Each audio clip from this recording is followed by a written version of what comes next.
In this video I'm going to show you how to take this and turn it into this. Welcome back to the painting coach, and in this video we're painting a Black Templars Redemptor Dreadnought. The paints I'm using are in the description, so let's go. To start off, I've primed the model with Leadbelcher spray. This means most of the metallic stuff is already done, and I've also left the shoulder guards off and primed them with Corax White. So the first thing we're going to do is take some Nuln Oil and use this all over that Leadbelcher. Now, make sure you put it all over the model, and I'll explain why later on. I didn't do this, and you'll see the issues this causes later. When that Null Oil is completely dry, just get some Necron Compound and dry brush this over all the metallic parts. You don't have to worry about being messy, just absolutely go to town and get some nice shine back. Next up, we'll move on to the Brassy Golden, and for this we're going to base everything with Balthasar Gold, so you've got things like the chest eagle, some of the canisters and some of the other detail around the model. Now it's back to Null Oil to shade all of these metallic parts. The reason I didn't do it at the start is because I didn't want to get that Necron Compound on them. Highlight all of these bits with Sycorax Bronze. Take your time and just catch those raised edges and the bits that hit the light the most. Now, you didn't think I was going to do a video without using chrome from Vallejo Model Air, did you? Get this and use this right on the extreme edges of that Sycorax Bronze, and you can also use it to touch up some of the sharp edges and working parts on the silver metallics. We'll paint all of the lenses next, and to do this we're going to base them all using Corax White. Now there's quite a few lenses across the model, so just take your time and try not to get them over that silver.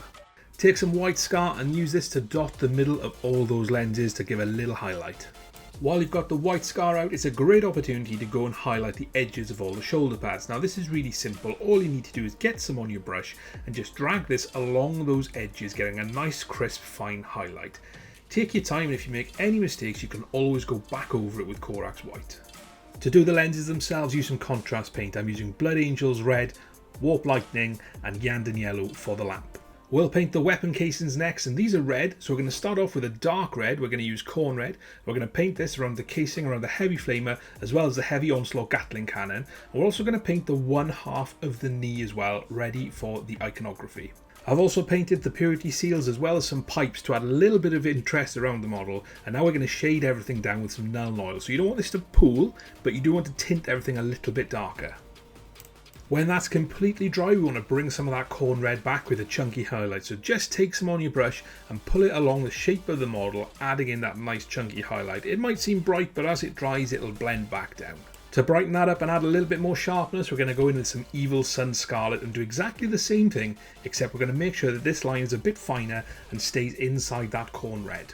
Finally, on the sharpest corners, we're going to use some Troll Slayer Orange just to make the red pop. Use this on those sharpest areas where you have corners, or you have two corners coming together to really get a nice effect. There's quite a bit of yellow and black hazard tubing, so now's a good time to get started. Take some Averland Sunset and just use this to base all of those pipes and tubes you want to have this hazard look.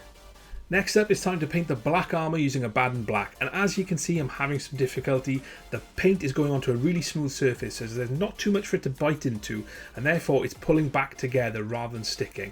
Now one way to solve this would have been to put Null Oil over everything, like I said to do right at the start, because that'll give more of a matte surface which will help the paint bite better. The other reason, I've kept my black paint really thin, and because of that there's not so much paint in there, so it's just pooling back to itself and going where it wants to. So what we're going to have to do is we're going to have to fight through a little bit, and once we put one or two coats on it'll start to come together. So once we've got that first coat down, we can see that the silver underneath is still showing through quite a bit. That's okay, we've got a nice surface for the paint to bite into now. So what we'll do is go back to Abaddon Black and just add another coat on top, and you can see straight away this is covering so much better. So work your way around, get a nice even coverage, make sure you haven't got any of the silver showing through, and we'll highlight it next. The first thing we'll highlight is all of that soft ribbed areas along the piping. All we'll do is take some Mechanicus Grey and just use this to drag along those raised ridges. This is really easy and really effective, so just take your time. If you make mistakes you can just paint over it. Whilst the Mechanicus Grey is on the palette, I'm also going to paint the little crux terminatas on the chest of the Dreadnought. The first highlight is with Dak Reaper, and this is going to be a chunky highlight. So what we want to do is just get some on our brush and we want to drag this along all of the edges of the model. Now there are quite a lot of edges on a Dreadnought, so this will take a little bit of time, but it's definitely worth it. So work your way around the model. You can see on the fingers, the edges of the armour, and make sure that you get nice smooth lines by dragging the brush along that shape that's modelled for you. The next highlight is with Thunderhawk Blue, and we're not going to put as much Thunderhawk Blue on as we have done with the Dak Reaper, so this is a little bit quicker. Technique's exactly the same, so get some on your brush and then pull your brush along the edge of the model using the design of the plastic to get that really nice sharp line highlight. The final highlight on the black armour is with Fenrisian Grey, and we're going to use very little of this because it is quite a bright colour in comparison to the rest of the armour. So what we want to do is just use this on those sharpest edges and on corners where we've got lots of different angles meeting, just to give the idea that there's light reflecting from it. With the black done, it's time to just catch up and get those final details finished before we apply decals. So firstly, we'll do the purity seals. We're going to use some Rakarth Flesh just to base these. Once that Rakarth Flesh is dry, we're going to take some Agrax Earthshade and just paint this over the Rakarth. Now don't let it pull too much, we just want it to tint the purity seals a little bit. Once that Agrax Earthshade is dry, simply go back to Rakarth Flesh and just highlight those raised areas, leaving just a little bit of Agrax showing in the deepest recesses. To finish that Crux Terminatus on the chest of the Dreadnought, all we'll do is go and take some Administratum Grey and use this to highlight the Mechanicus Grey underneath. Once we've finished highlighting, just take some white scar and mix that into the Administratum Grey to get a much brighter colour, and use this to highlight the extreme edges to really help it pop and stand out against that black background. Now it's time for decals. The first thing we want to do is, for all those areas we're going to apply decals, is put a nice thin coat of gloss varnish. Once that gloss varnish is dry, we can look to apply the decals. Now I make sure that I drop my decals into some warm water, as this makes them activate much quicker. Once they're ready to go, just paint a little bit of water onto the area and then slide the decal into place. Now I'm using an old brush to move it around, but one bit of advice I'll give you is to make sure it's as near as you can be before you apply it.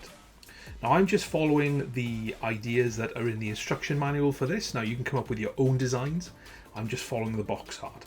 And once the decals are down, just use a small cotton bud or a Q-tip just to roll and smooth out any bubbles and pick up any excess water. When those decals are dry, just add some matte varnish just to dull down the area where you've applied them. Now on the box art there's a little bit of text, so all I'm doing is taking some Administratum Grey, I'm using a very thin brush and just tracing little thin lines, squiggly lines, to give the impression of text. The last thing to do on this model is just take some chrome from Vallejo Model Air and use this to dot all the exposed rivets around the model to really help them pop out against that black background. So there we have it, this Black Templar Redemptor is done and ready for the table. I hope you enjoyed this video. If you did, please consider subscribing, like, leave a comment and check out these other Black Templar videos.